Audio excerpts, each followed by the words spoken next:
So today at the range we have a brand new weapon light. It is the Olight PL-X, and they did some neat things that I'm not sure I've ever seen any other manufacturers do. First off, you have a flood or a spot. You have that dual beam capability that I've not seen before. You have high and a low and a strobe and a couple other features as well. So we'll dig into it today, and then once it gets dark, we're gonna see how it performs. But if you're here, you're probably a self-defense minded individual, and you'll like this next sponsor. That is the USCCA. When you're a member of the USCCA, they'll help you get prepared mentally, physically, and legally for any kind of defensive situation. Mentally, they have education through their online training platform. And then to be physically prepared, they have in-person training courses. I was browsing them today. A lot of them are free, but then they have a lot of specialty ones like less lethal courses or real estate safety or church security. And then legally with the self-defense liability insurance, because you know if you're ever in a self-defense situation, it can be quite expensive even after the fact. So you can explore all these perks and more in the link down below in the description. So starting right here, we activate it, which we have ambidextrous controls, and when we are on this upper position on the slide switch, that is on spot, and this will be flood. But the high beam, you're talking 900 lumens, 22,000 candela, and 300 meter range. When you go to low, 200 lumens, but you have a 2 hour and 25 minute run time.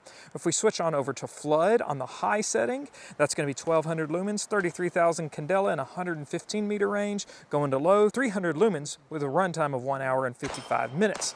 Now we're going to turn that off and talk about our USB-C recharging port right here. It seems really solid. I'm wondering if that is aluminum as well. You can push the button or you can lever the button down. Either one works.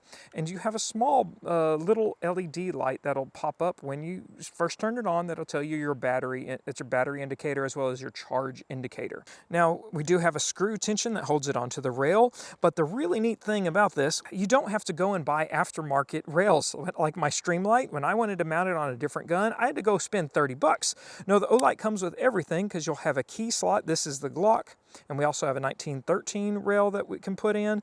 And then because of the sliding adjustment, it'll fit most weapons right out of the box because that feels like 4 adjustments there.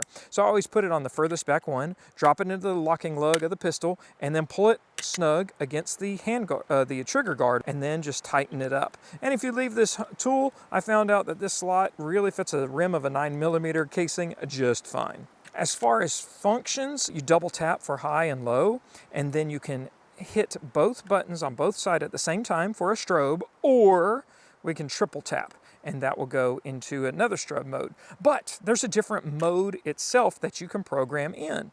And when it's off, I hit the button here, I double tap and hold the button here, and then I had a double tap, a double flash, which now means it's in mode 2. In mode 2, it'll go instant high, and a double tap will bring it to strobe. So this is for those tactical guys that are never gonna want the low light. You can just go instant high and strobe easier than a triple tap.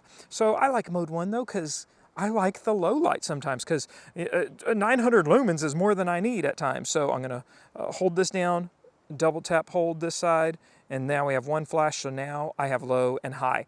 But it will retain memory. So if I'm in low, next time I come up, it'll come in low when I hit it momentary. If I decide, oh, I need high, it'll stay on high mode, and then when I come back next time, it'll also be on high mode. And now Olight has also been working with several holster manufacturers. I am wearing the outside the waistband holster from Works right now, and this is the inside the waistband. So you can go to their website already if you're interested in the Olight, and they already have you covered with a good quality holster. It is finally dark, and so we're gonna do it. I know you can't see me at all, but who cares? We're here about the light. This is low flood. All right, we're gonna double tap. This is high flood. This is high spot, and then we have low spot. And so we are roughly 20 yards. We're gonna just shut up and shoot now. Let's start low flood. We'll get a little bit of that in. All right, now some high flood. Now you'll see when you shoot the smoke. I can see quite well. Even I can see 50 yards easy, 100 yards barely, and that's on flood though. If we go to spot, oh man, I can see the buffalo at 160. I can make out my 260 yard target back there. So that's pretty cool. Let's shoot low spot first. All right, reload. All right, so that's low spot, hot, and high spot's gonna be really bright. Let's do our strobe light though. There we go. And we can also do strobe on flood. All right, and but yeah, back to spot. Let's see if we can hit 50 yards. There's not a flasher on that though. There's a good hit. Let's try 75 yards. And this ammo is not very accurate, but it looks cool. Sweet! You can see really good. I'm impressed by how I can see every target on my range that's painted white. I can see 200 on the left and the buffalo at 160. That's pretty cool. We're gonna finish up this mag. For this though, I mean, really you only need low flood. And there's the mag. Now we're gonna do some comparison though. So this is low flood with the Olight PL-X, and on my left though, I've got a Streamlight TLR7 sub. That's my carry gun. And so you can see it is a little bit brighter, but again, we're comparing it to a low.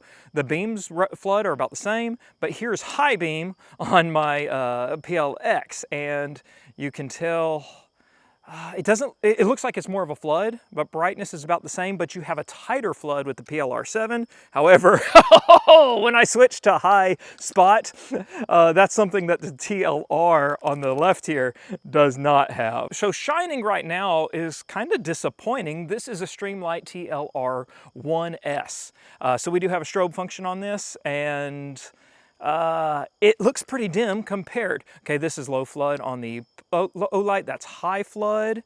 Let's switch to spot, and we'll have spot, and man, the high spot just dwarfs this Streamlight TLR. Hey, okay, on low spot, the TLR is a little brighter and a little tighter. Where the Olight, you can kind of see it has a wider spot, kind of a donut in the center, where the TLR is more of a spot. Now the final one I have to compare to is the Surefire X300 Turbo. So again, this on the right, this is my Olight PL-X in low flood. So let's turn on the Surefire. Oh man, it's got quite the spot. So let's just change the spot. That's not even a comparison. The low spot, you can still see the Surefire sure has some reach and a nice bright center. The O-sight is not as bright nor as focused as this Surefire X300 Turbo. So for reaching out, the Surefire may have an edge over this O-sight in the even in the high beam. We've got targets all the way out there, but we're gonna start at 50, see, because we can see it really well. It's an easy shot. There's a good hit. Now there at 100, we'll have a flasher if we hit it. Let's go for it. Nice! Okay, this is kind of silly, but I can see that buffalo barely. I'm gonna turn down my dot that I'm aiming, my aiming dot. We're gonna give it about 2 foot and see if we can hit at 160. I can't see through the smoke though. Nice! Gosh, it sounded so loud when I hit it. 160 yards with a pistol, that's pretty cool. Let me see if I can do it again. That's cool. Okay, I haven't shot that far at night with a handgun before, but with this light, totally doable. So that is some fun at the range with the Olight PL-X. And I gotta say, I'm impressed. I'm glad I brought all my other lights to the range with me today because I could see just how much better it performed, except for the Surefire X300. That one seemed a little tighter on the spot and to be a little brighter in the middle, but then you don't have the flood capability. And so that multi-purpose high beam, low beam, that's pretty cool. You guys leave a comment if someone else is doing that and I just don't know about it, but I think that's unique so far. The USB-C rechargeable, for guys like me who don't like wasting batteries, I like that. And what I found out when I put it on this Canic, those keys that come on, you got the 1913 and the Glock key, they're actually invertible as well, reversible. You have even more wiggle room than I knew for different rail spaces for the small compact and the full size. And it comes holster compatible. Go check out Works. They already got their holsters in the works for you. And finally, I don't know how much it is because this came to me before it's on the market. I do know that it drops for purchase on January 19th. So you can get in line there. And I know Olight, surely they always have the special release sale. So if you want to get in on it, you'll probably save a good chunk of money there. Thanks for watching today, guys. Okay, I love you. Bye-bye.